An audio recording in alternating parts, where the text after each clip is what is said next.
Open Heart, second year, chapter 17, Hopeful Hearts. You're taking a break in your doctor's lounge with your friends after another long shift.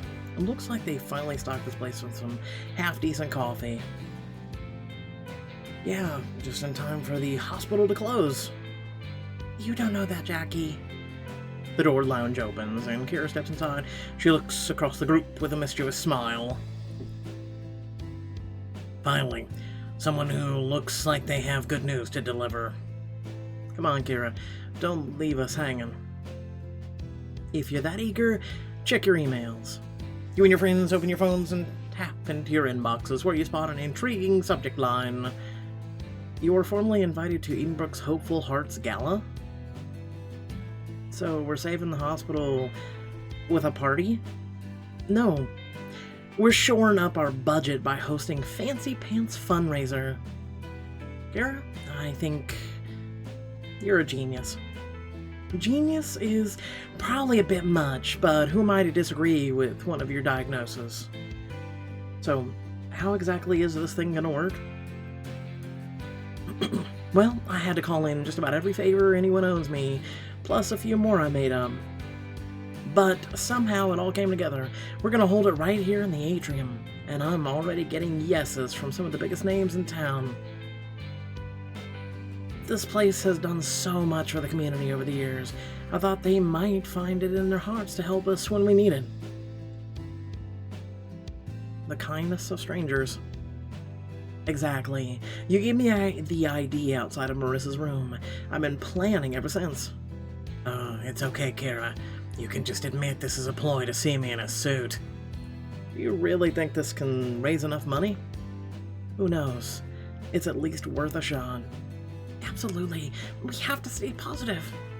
Seems like a long shot, but I guess if it doesn't work, we'll at least get a send-off party for the hospital. Jackie, if we go down in style. Excuse me, some of us have, do everything in style. True, Bryce isn't one of those people, of course, but it's worth mentioning. Thanks for putting this together, Kira. I think it's gonna be great. It's certainly going to be something.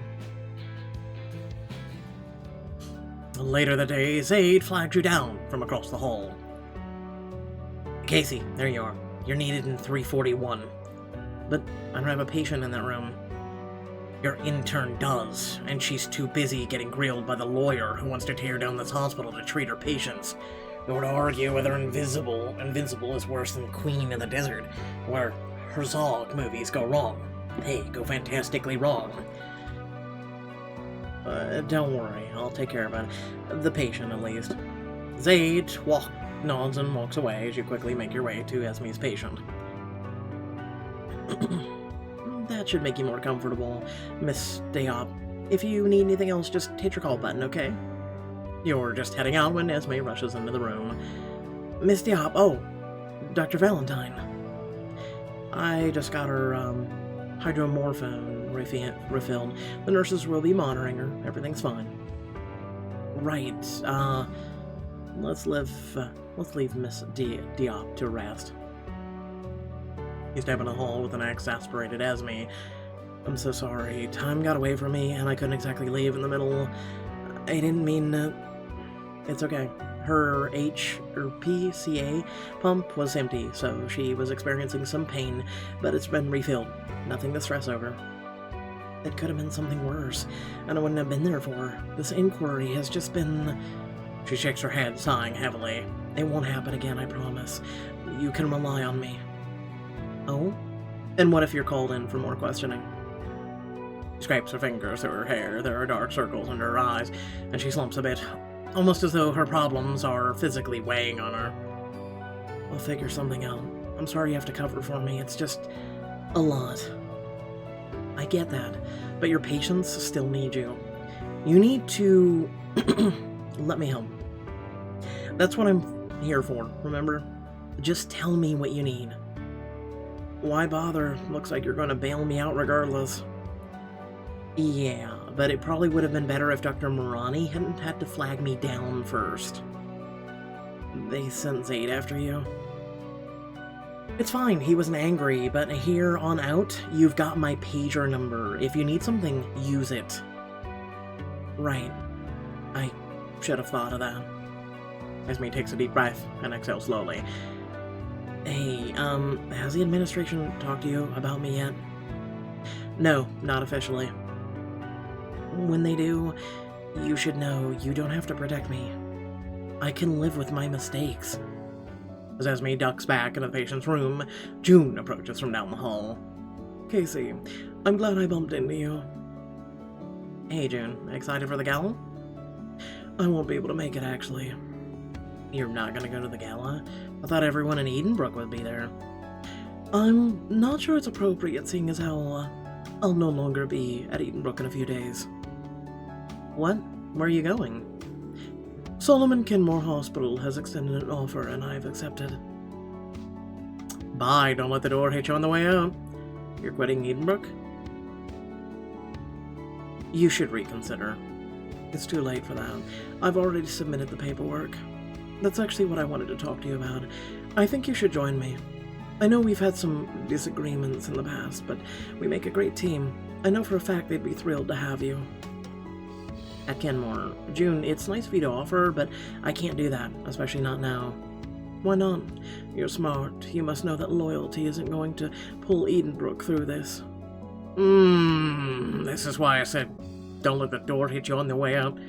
June, just think about it. You spend every day here saving others. There's no reason you shouldn't save yourself for once. You continue through the day, mind flitting from your thoughts of Esme to June's news to the gala ahead. You're just finishing up a patient when you see someone walking your way. Your choice will determine who your date is to the gala. Oh, for the love of Christ. Who do you think? Casey, there you are. Oh, were you looking for me? I didn't get a page. No, I was, but it wasn't work-related, actually. I wanted to know if you've made plans for the gala. Since we're both representing the diagnostics department, it's only logical for us to attend together. So you're saying that logically you have to ask me on this date? I'm asking you to help me put our department's best foot forward in front of a potential donor. Ethan, I'd love to go on definitely a date with you. Like I said, Casey, this isn't a date. But for what it's worth, I'm looking forward to it. The next night, you and your roommates jostle in front of the bathroom mirror, all trying to get ready for the Hopeful Hearts Gala. Ow! Hey, that's my foot! Elijah wheels back slightly from the mirror, bumping backwards into Sienna. Ugh! Looks like I'm just trying to get a spot at the mirror, but all you guys are in the way. We're all trying to get a spot at the mirror. Everyone is in everyone's way. At least you've gotten all dressed. Can I just have like 2 minutes? Yeah, kind of think of it, taking turns might have been the better option. Call when you're done. Thank you. They all head out, leaving you alone in the bathroom, and Aurora clucking in the doorway. It's good to finally see you smile, even at your roommate's expense. I know I haven't been the cheeriest roommate in the apartment lately. Still upset about Tobias and your aunt. I know we've talked it through before, and honestly, you made me feel much better about everything that happened. But I'm still feeling hurt. It's disheartening to think that Tobias only ever wanted me as a pawn in some bigger game, and it's even worse knowing that my aunt didn't feel the need to tell me what was happening. I'm not wallowing, honestly, but there's just a lot to untangle. Your aunt didn't owe it to you because she wanted you to go on your own steam, just saying. You know what? Why don't you come to the gala tonight? You need something to take your mind off this. Wouldn't that be weird? Why? This gala's about Edenbrook and the community. You're part of that, no matter where you work. Besides, as a doctor at the hospital that is going to get slammed if we close, it only makes sense you'd want to help keep us open. The tiniest hint of a smile tugs at the corner of her mouth. When you put it that way, it would be strange for me not to be there. Exactly, and even stranger if you showed up wearing that. Go, get dressed already. She raises an eyebrow, raking you over with her eyes.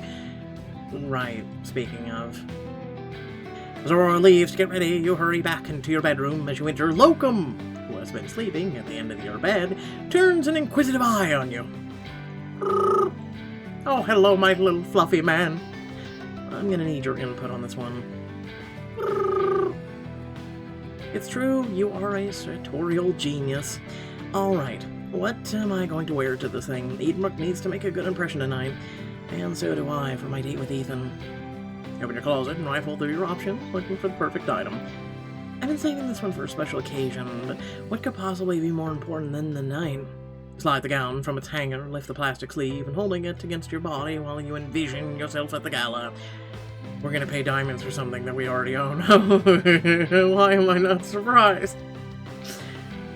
Wow, though. If only this was in black, but I'll take the red. It's second nature. Well, it's kind of pink, but I digress.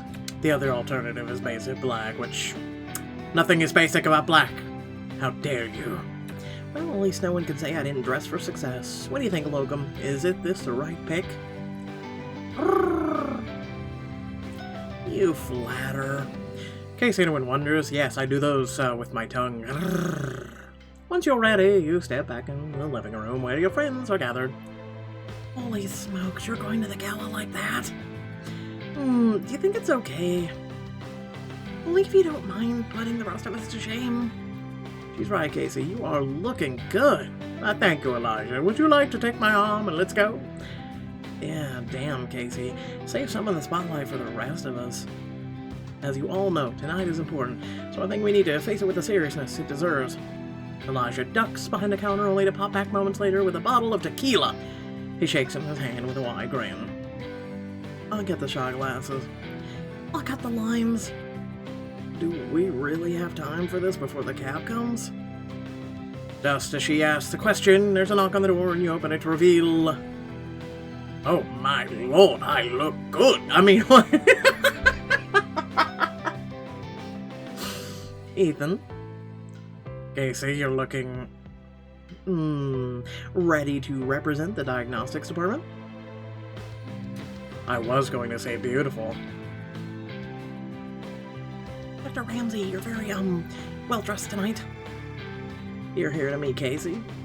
Casey and I are coordinating our efforts this evening. Right, Dr. Ramsey is cute when he's embarrassed. Almost as cute as he is when he's picking up a date. I can see this isn't a fight I'm going to win. It's probably best to just give up now. Ethan's eyes drift to the shot glasses, lime, and bottle of tequila waiting on the table. Were you all planning to get drunk before the fundraiser? No, it's just that, see, those glasses are actually for... Excellent plan. Count me in. Your friends cheer as Elijah pours the shots. Shots! Shots! Shots! Shots! Shots! A short while later, you're seated in the back of a cab with Ethan on your way to the gala. It was interesting getting to see your friends in their element. If I told them a year ago they'd be doing shots with Dr. Ethan Ramsey in their living room, they'd never believe me. I wouldn't have either. Sometimes it's good to be wrong. Ethan's hand slides across the seat until it meets yours. Your fingers remain interlocked for the remainder of the drive. You arrive to find the hopeful Hearts Gala in full swing. A band plays classic covers of popular music as people in the suits and gowns buzz around the atrium. This is incredible. Just look at this place. Kira spots you and comes over, wrapping you in a warm hug, then pulls back, gesturing around the room. So, what do you think? Must say I'm very impressed. You've really outdone yourself, Kira. Dr. Ramsey, you're making me blush. Feel free to keep going, though. Seriously, Kira, you've done an amazing job. If this doesn't rack up the donations, nothing will. I agree entirely. We're lucky to have someone as skilled as you in our corner. Thank you. I have to ask, though, how can the hospital afford this?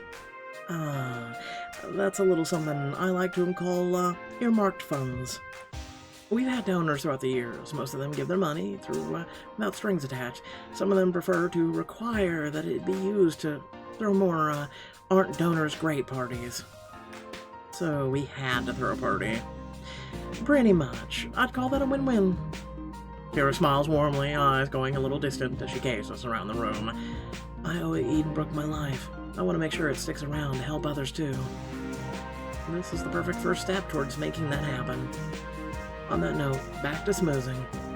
Scary leaves who greeted new guests. The rest of your friends arrive. Fancy. Is this really the same hospital? It really is pretty incredible. You look out across the growing party, unsure where to start.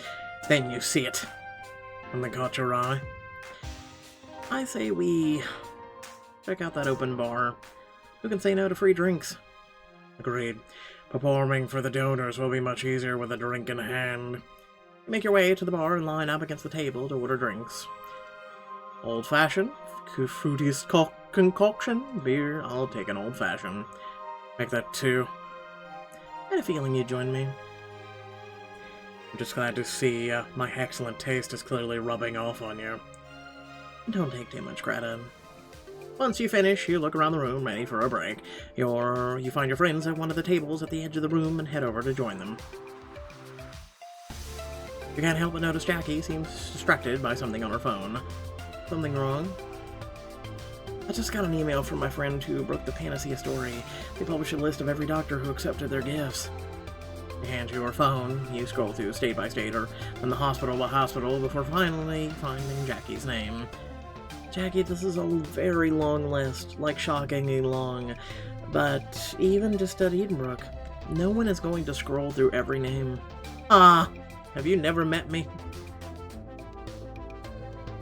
True, but there might not be an Edenbrook for long. I have to believe hospitals will search for it, even when I apply. If administrators use the list to disqualify experienced doctors, they gonna have a hard time finding any. She sighs, looking at the list again, and seems to steel herself. Maybe you're right. Either way, there's nothing I can do about it now. What do you say? Ready to go make Edenbrook some money? I thought you'd never ask. You and your friends can see potential donors wondering where to start. I actually recognize a lot of these faces. Kira really pulled out the stops with the invite list. Is that Brianna Moser? She owns the Clemsford Marauders. And that's Mario Valles, the famous actor. I'm pretty sure you mean the famous Channel 8 weatherman. He's on TV, it counts. As you continue to scan the crowd, Harper steps forward to join your group. There you are. I was hoping I might enlist your help. Kira's invited several of Boston's most noteworthy philanthropists. We need to convince them of the value we add to the community. That's definitely something I can speak to personally. So you want us to smooze them and booze them and smooze them? Considering the number of bars around the room, I'm guessing they have had the first half of the equation covered already. What I need is each of you to do is find someone you can connect with and sell them Edenbrook's value to the community. Do you think you can manage that? That's what we're here for. Excellent. There are a few people I need to speak to personally, so I'll leave you to it. All of you, make Edenbrook proud. He disappears into the crowd. Might I suggest we do this in pairs? I've been to a few of these sorts of affairs in my time, and top-tier donors seem to respond well to extra attention. Ooh, divide conquer. I love it. Less chance of us, one of us chokes on our own fun. Pair up with one of your friends and help score Edenbrook some donations. Oh, no diamonds. Here I thought that would be a thing. 2 members of the diagnostics team on impressed donors. I couldn't agree more. The team is one of the things that sets Edenbrook apart, after all. The 2 of you scan the room. After a few seconds, Ethan points out a man near an ice sculpture. The man is Merle Brodeur. He owns one of the largest transit companies on the East Coast.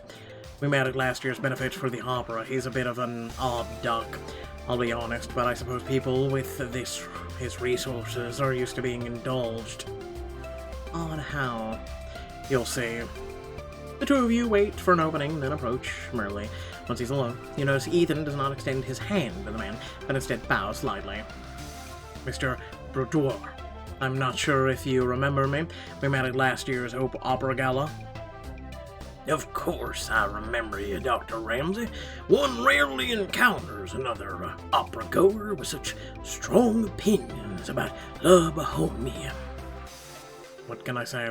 The music is lovely, but overall is far too sentimental for my taste. Not to mention unhygienic.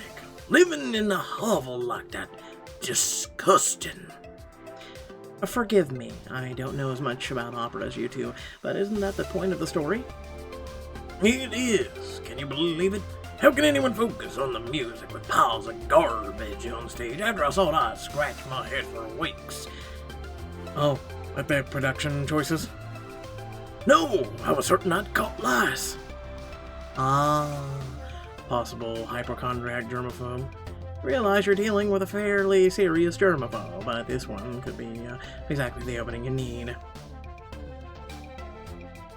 Someone on the diagnostics team. You should visit us at Edenbrook, presuming we're able to remain open. Why? Do you think there's something wrong? I have had an odd itch on my forearm since yesterday morning.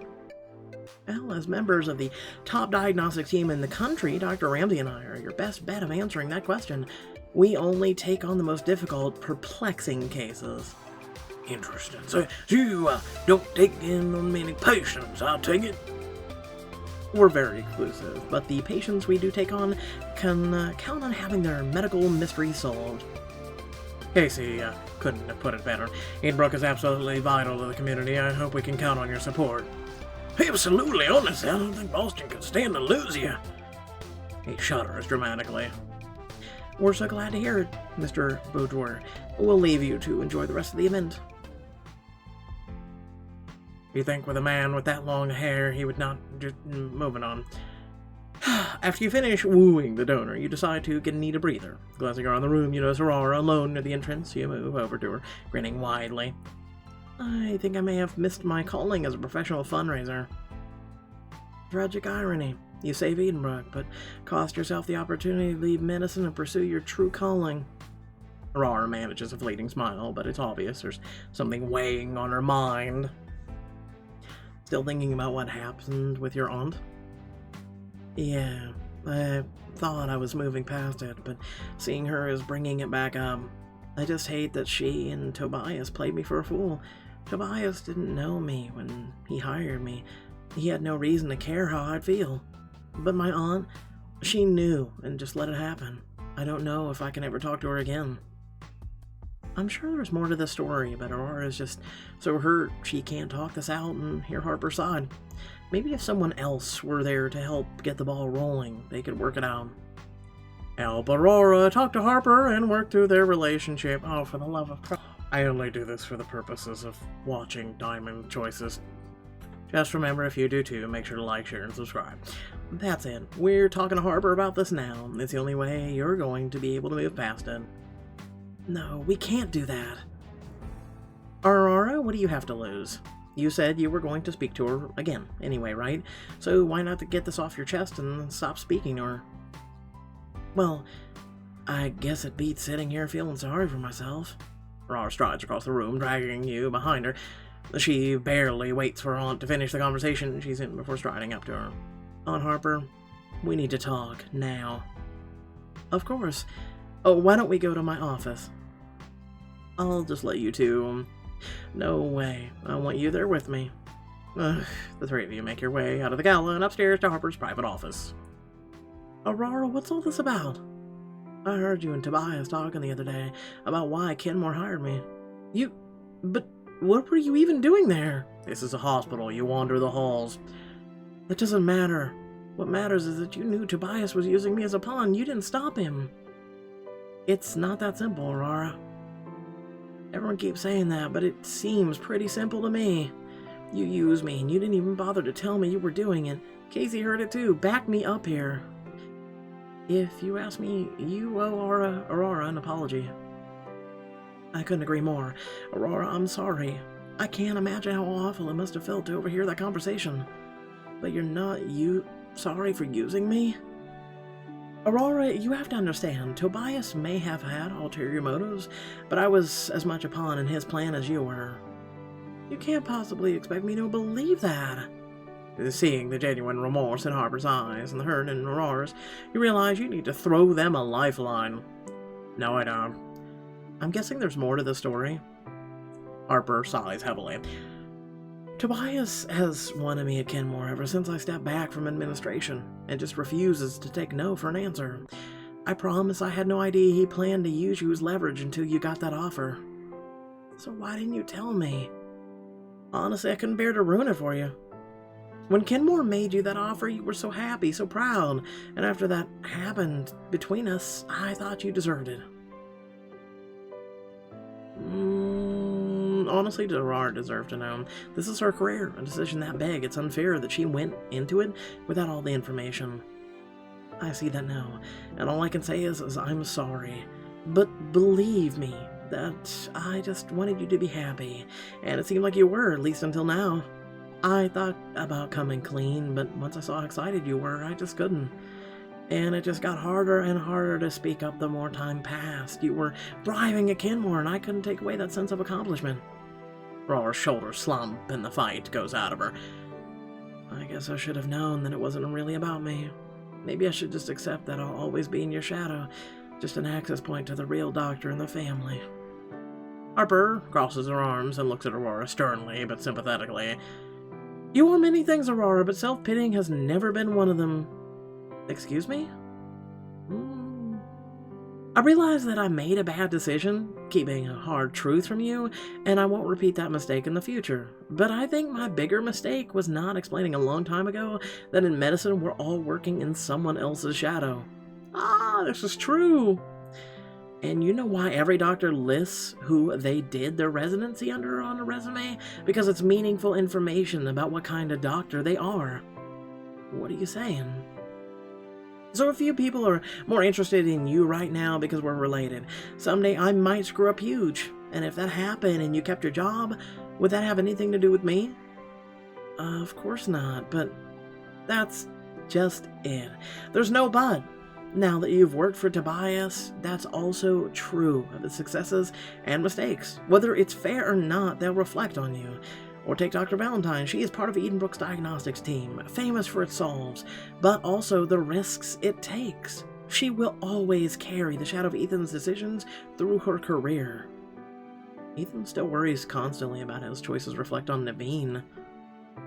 Exactly. All of us are products of who taught us, who helped shape our medical knowledge, and all of us have to learn how to break free from that when it matters. So, what am I supposed to do with that? Go be your own damn doctor. Finally make enough wins so you can carry your own name and no longer being the shadow. You focus on the medicine, being the best doctor you can be. It doesn't matter how you got your job with Tobias, Aurora. It matters what you do with it. Maybe you're right. I just hate never knowing if I'm being judged for my own merits. Aurora, you're one of the best doctors I know. No one works harder than you, and honestly, I think you're capable of the most capable doctor in our entire intern class. I don't know about that. I do, and you didn't need to be. Do you know how many people would be happily ridden of Harper's coattails? But you never let up. You kept pushing yourself harder. Trust me, the only person who looks at you and sees Harper's successes instead of your own is you. Aurora takes a deep breath and straightens her back. Oh, Harper, I understand why you did what you did. And whether I agree with it or not, I know you didn't mean to hurt me. You're right. It's time for me to stop worrying about the past and start focusing on the kind of doctor I want to be in the future. Come here. Harper opens her arms and folds Aurora into her. They hug for a moment of silence before Aurora finally lets go. Quickly, run out of the room! You know, for what it's worth, Tobias said you were the... Stop. I don't care what he said.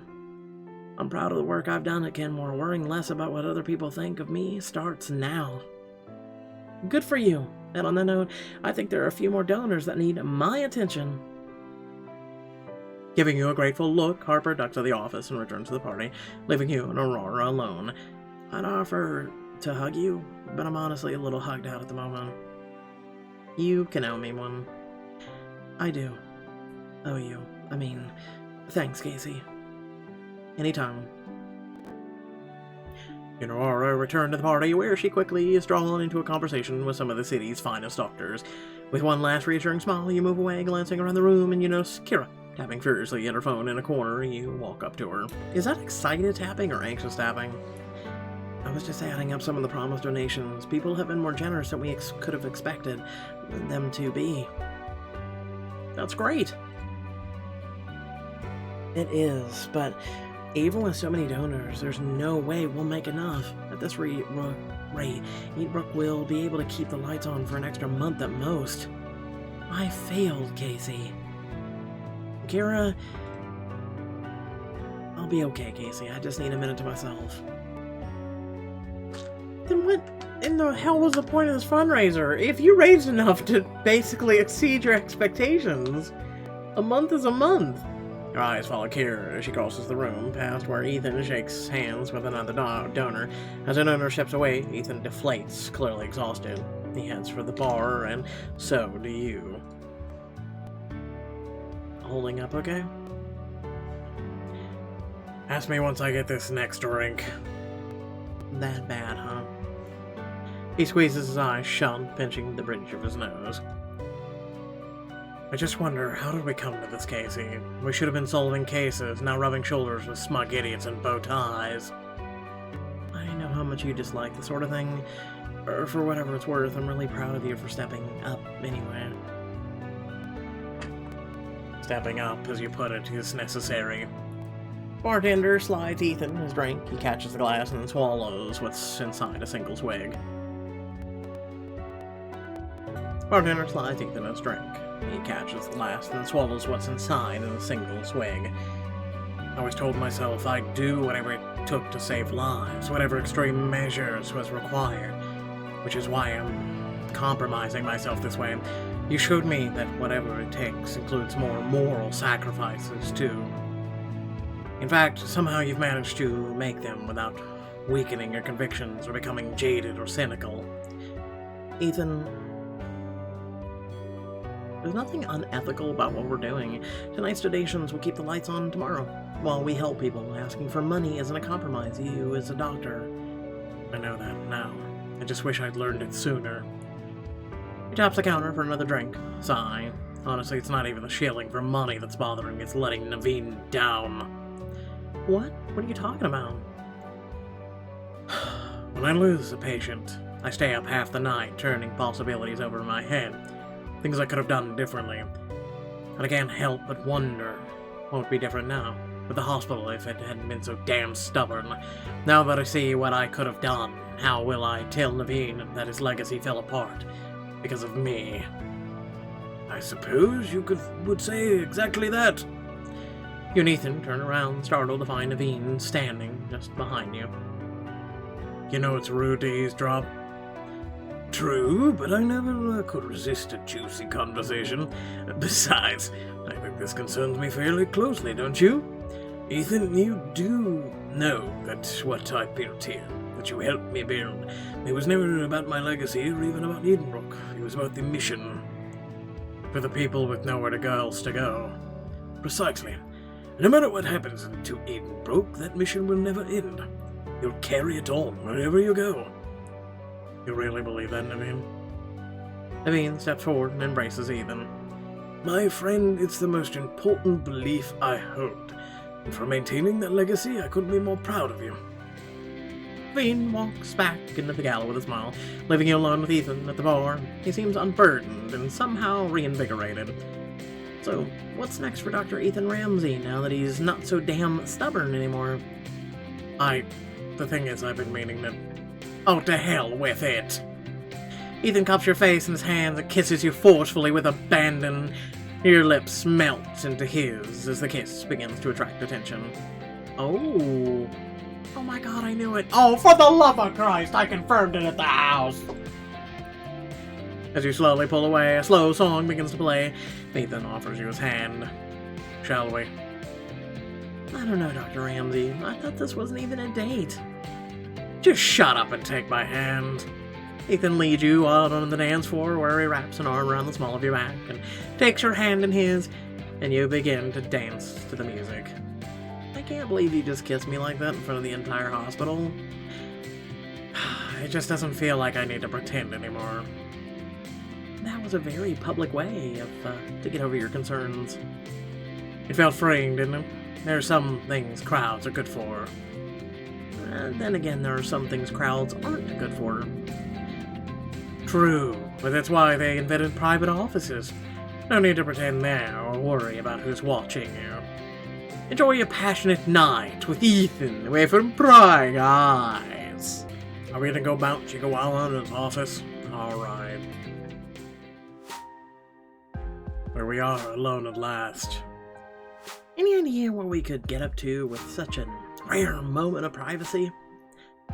I have a few. Ethan steps forward and laces his fingers through yours. He kisses you, and as you run your hand up his back. I looked around, and it's definitive. You were the most stunning woman in that room tonight. Are you trying to flatter me, Dr. Ramsey? Is it still flattery if it's an understatement? You can't help but blush as you draw your hand down the side of his face. I'm glad you did that just now. Kiss me. Trust me, Casey. I'm just getting started. Ethan bends to kiss you, mouth hungry against your lips. Lips never leaving yours. He guides you toward the desk, lifting you onto its smooth surface as he blindly swipes the pins and paperwork to the floor. What's gotten into you tonight? Whatever it is, I think it's long overdue. True. Which is why you shouldn't keep me waiting.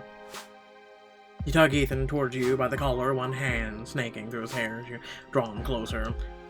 Casey, I need you. Make him undress. Then you should probably get the suit out of the way, don't you think? You make an excellent point. Ethan steps back, shrugging out of his coat, tugging his shirt over his head in one swift motion.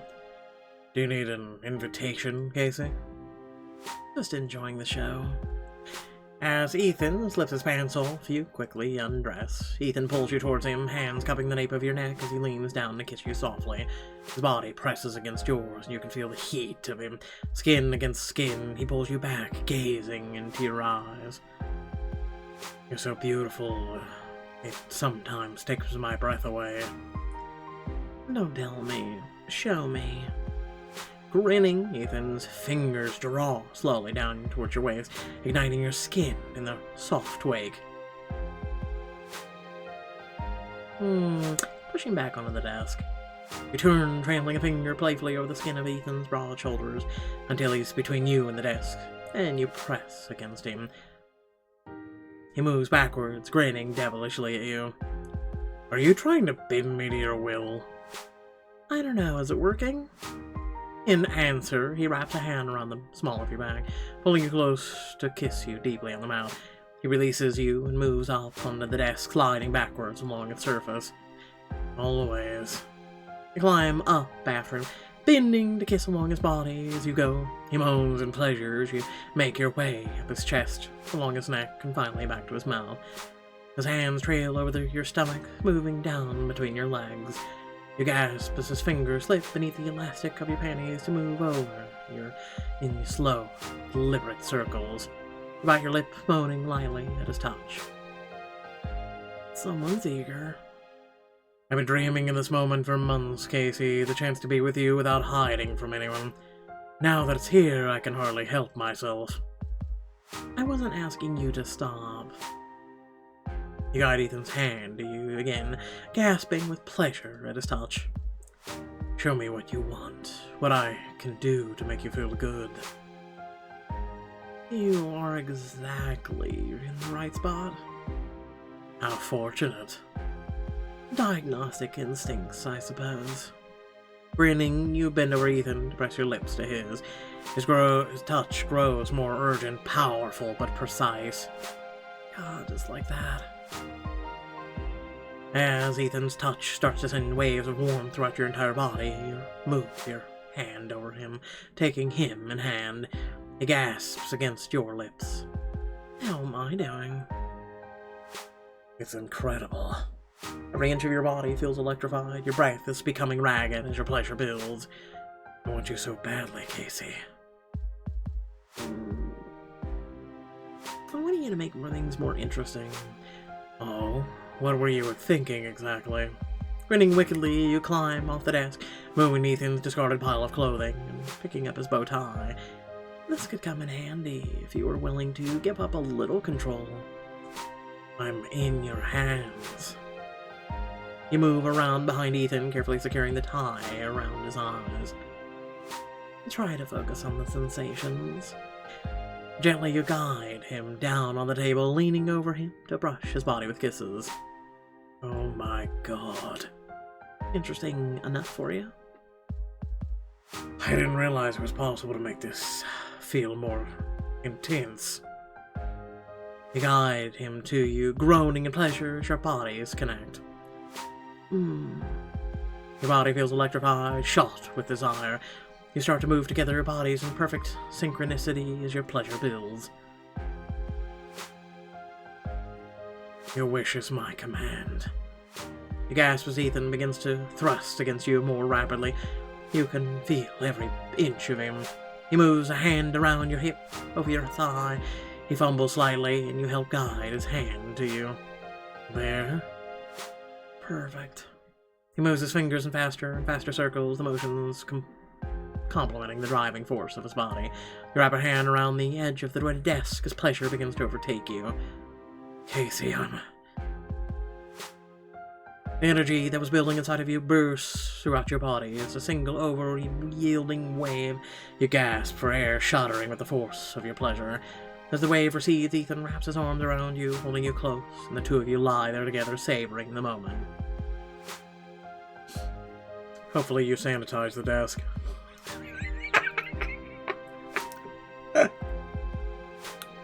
A short time later, you step back into the gala with Ethan at your side.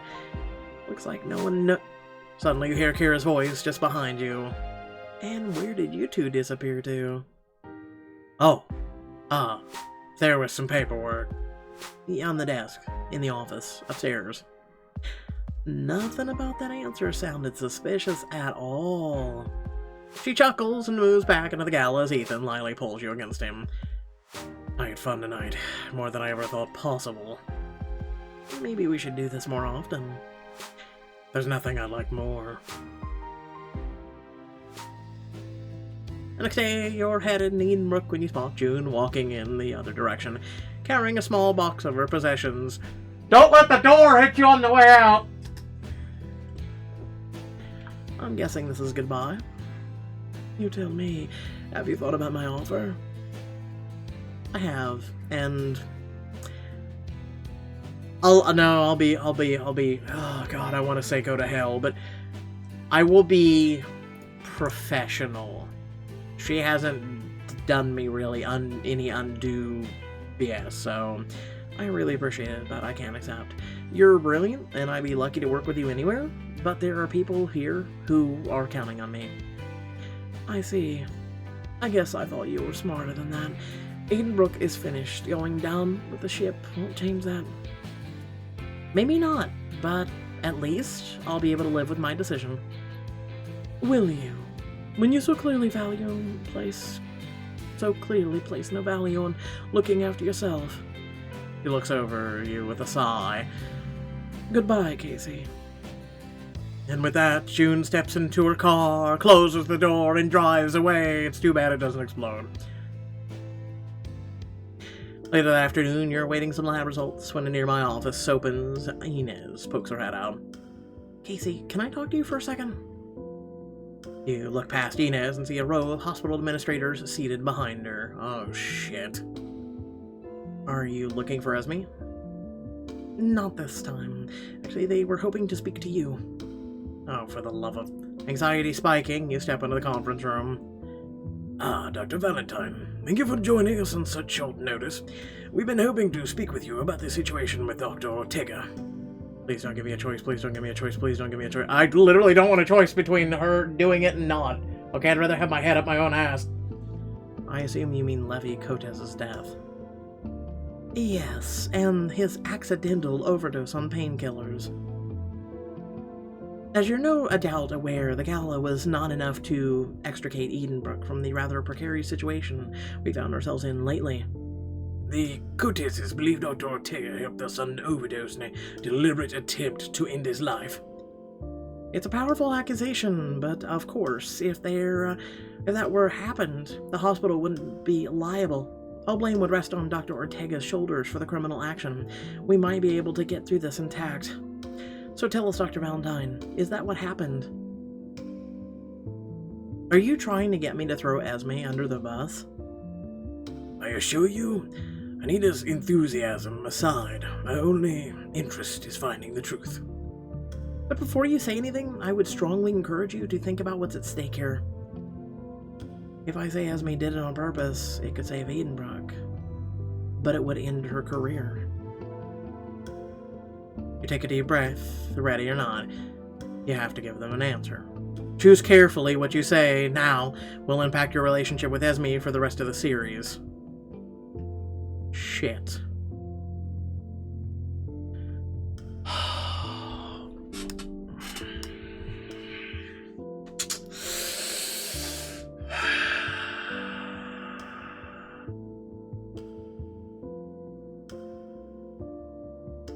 I'm gonna need a minute. So I'd just like to say this before I make this decision. We were not there. We do not know Esme's intentions. We do not know if she made an honest mistake or not.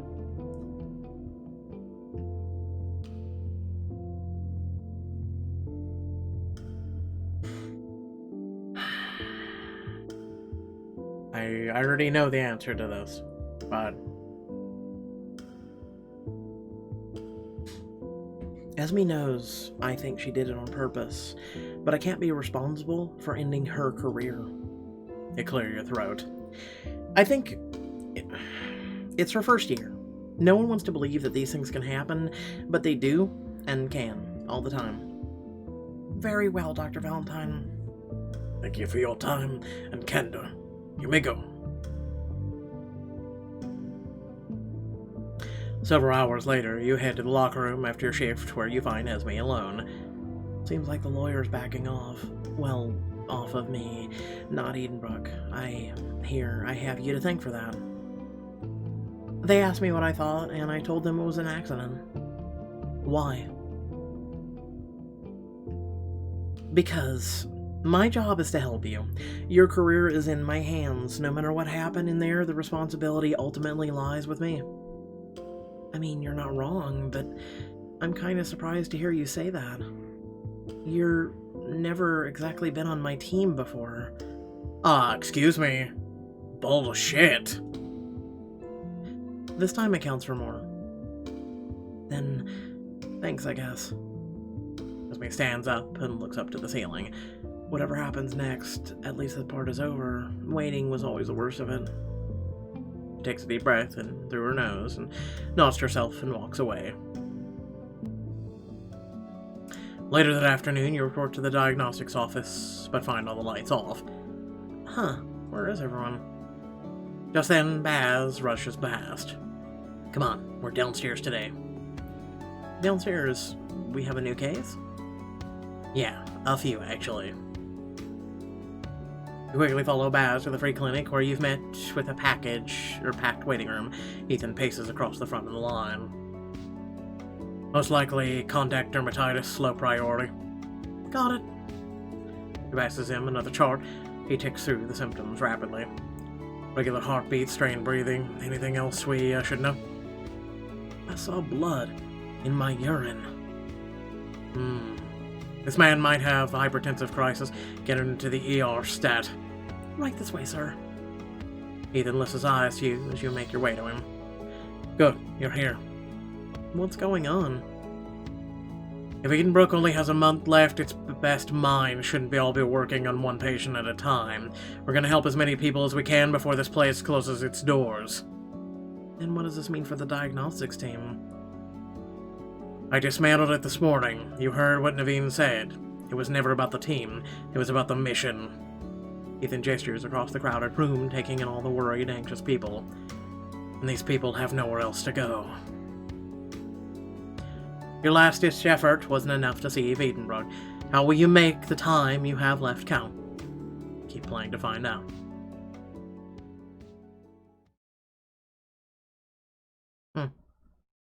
Wouldn't that be fitting? If Pixelberry did in this book this way. Like Open Heart would be no more, because they would be ending it because the hospital ended. Be a very interesting choice. But I digress. Moving on. You know what to do. It's up on the screen. So as for my choice, here goes. Esme is a first year. She made her choice, and her choice was to help him. Law be damned. And as I'm undoubtedly aware, you probably either listened to the prior messages and thoughts on my videos or you didn't. If you didn't, well, then you're probably not listening right now, but if you are, cool. Again, legalization for this sort of thing should be across the board because, well, no one's argued with me yet, but there's a reason why, and that reason is simple. People wish to go with dignity. They wish to, go and not be out of pain. Not be, their body completely shutting down and, their last days are miserable and they're drowning in their own phlegm. So, yeah. Without further ado, thanks for watching. Catch you all later. Peace.